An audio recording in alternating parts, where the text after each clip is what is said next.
আসসালামু আলাইকুম। কেমন আছেন আপনারা সবাই? আশা করি আল্লাহর রহমতে আপনারা সবাই ভালো আছেন। তো আপনাদের দোয়াতে আর আল্লাহর রহমতে আমরা সবাই ভালো আছি। তো আজকে সকাল সকালই ভিডিও নিয়ে হাজির হলাম। তো সকালবেলা আম্মু আবার মেয়েকে নিয়ে যাচ্ছে, নিশ্চয়ই দেখতে পাচ্ছেন সামনেই। তো আম্মু মেয়েকে প্রতিদিন স্কুলে নিয়ে যায় এবং নিয়ে আসে।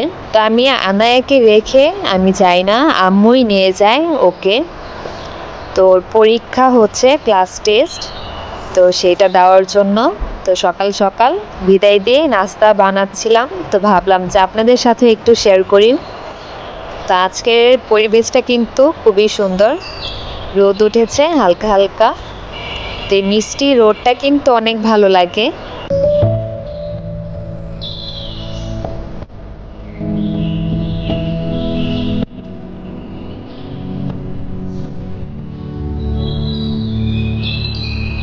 আর এইখানে আনার জন্য একটু নুডলস বসিয়ে দিয়েছি সকালবেলা। তো ওকে মাঝে মধ্যে একটু নুডলস দেই। আর এইখানে দেখুন একটি পাখির বাসা। তো কিছুদিন আগে যেই ঝড়ে বাচ্চাদের খেলনাগুলো পড়ে গিয়েছিল, তো এই পাখির বাসাটা হয়তো বা তার পিছনেই বাসা বেঁধেছে পাখিটা। তো এই জিনিসটা আমার খালি ছিল, তো এটার মধ্যেই পাখি বাসা বেঁধেছিল। তো সেইটা আমি জানতাম না। তো পরিষ্কার করার সময় দেখি যে পাখির বাসাটা ডিম ছিল দুইটা, ডিম দুইটা নষ্ট হয়ে গেছে আর পাখি হয়তো চলে গেছে, এখন আর আসে না। আর এইদিকে দেখুন আনায়া বসে বসে কবিতা দেখছে আর দুষ্টামি করছিল। ও কবিতা দেখলেই অনেক মজা পায় এবং খুশি হয়, ওর কবিতা শুনতে অনেক ভালো লাগে।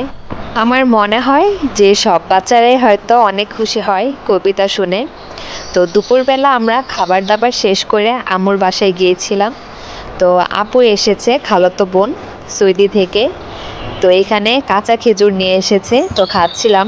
এই কাঁচা খেজুরটা খেয়ে অনেকটাই আগে ছোটোবেলায় যখন নানুদের বাসায় খেজুর গাছ ছিল সেই খেজুরের স্বাদ পেয়েছি, অনেক ভালো লেগেছে। আর এখানে দেখুন ভিন্ন কিছু খেজুর, আমি তো এই প্রথমবার দেখেছি। আপনারা এর আগে কখনো দেখেছেন কিনা সেটা কিন্তু অবশ্যই কমেন্ট করে জানাবেন। তো একটা খেজুর হচ্ছে তেলে মাখানো আর একটা নারিকেলে মাখানো, আর নর্মাল কিছু খেজুর। তো নর্মাল খেজুর তো সবসময় খেয়েছি, কিন্তু এই দুই পদের খেজুর কিন্তু আমি এই প্রথমবার খাচ্ছি।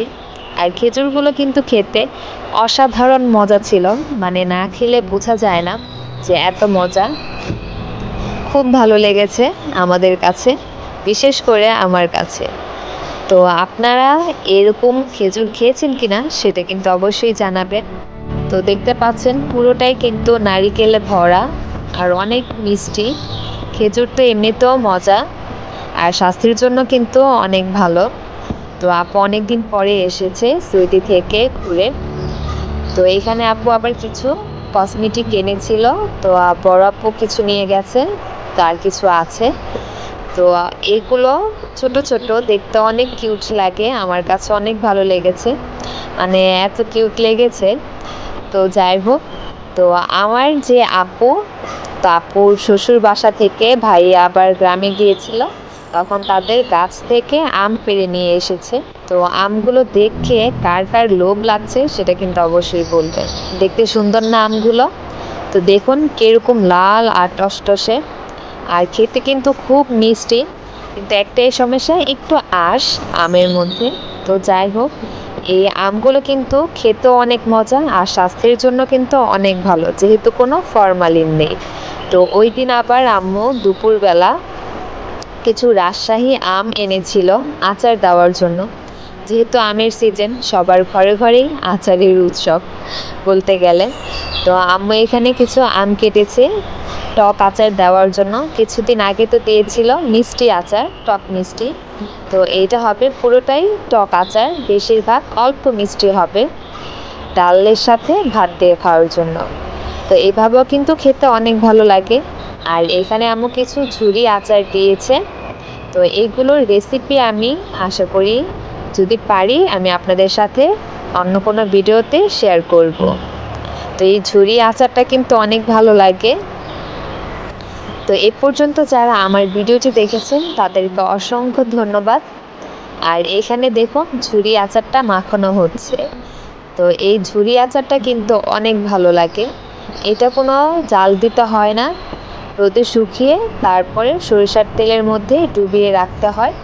এটা পুরোটাই টক আচার হয়। আর এই আচারটাও কিন্তু খেতে অসম্ভব মজা হয়।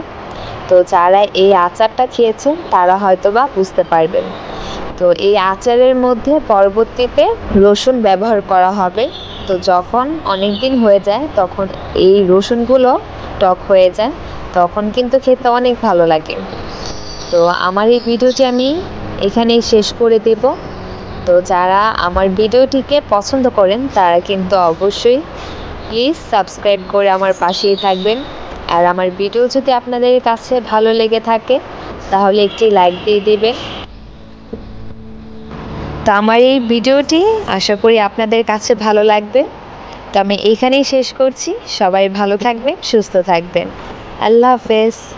আসসালামু আলাইকুম।